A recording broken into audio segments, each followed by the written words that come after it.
Total liability on this new government is 10,018 crore. তাৰমানে 10,000 কোটি টকাৰ এটা বোজা মূৰত লৈ এই চৰকাৰখনে কাম আৰম্ভ কৰিব লাগিব।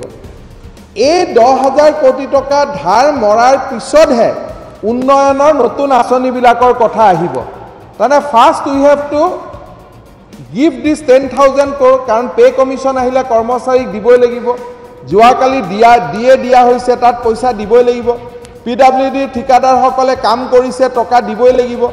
তাৰমানে 10,000 কোটি টকাৰ আৰ্থিক বোজা এটা ইয়াৰ এটকাও আমি ক্ৰিয়েট কৰা নহয়। এতিয়ালৈকে আমি কোনো ফাইলত এটা টকাও আমি চেংচন দিয়া নাই।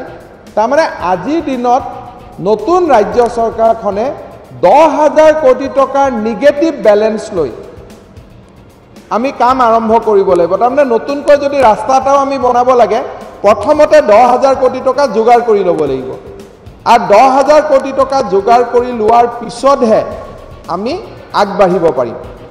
যে আমি বেছিকৈ লোন ল'ব লাগে যাতে আমাৰ GDP-টো বাঢ়িব পাৰে। ধাৰ লোৱাটো ভাৰত চৰকাৰৰ নিয়ম।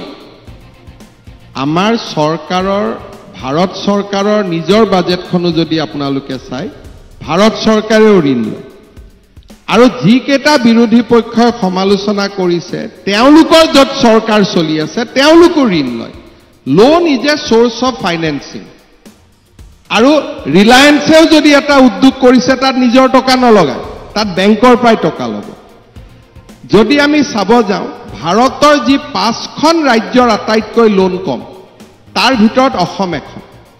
অসমৰ লোনৰ পৰিমাণ হ'ল এই বছৰত ভাৰত চৰকাৰে মোক অনুমতি দিছে 27,000 কোটি টকা ঋণ লোৱাৰ কাৰণে। ই কেনেকৈ নিৰ্ণয় কৰে? GDP 32%। কিন্তু আমি এই বছৰ লোন ল'ম মাত্ৰ 17,000 কোটি টকা। এই বছৰ মোৰ আপোনালোকে কেতিয়াবা চিঠিখনো ল'ব পাৰিব। গভৰ্ণমেণ্ট অফ ইণ্ডিয়া অসমৰ চলিড বিত্তীয় ব্যৱস্থাৰ ওপৰত বিশ্লেষণ কৰি এই বছৰ কৈছে যে অসমে 27,000 কোটি টকা ঋণ ল'ব পাৰে।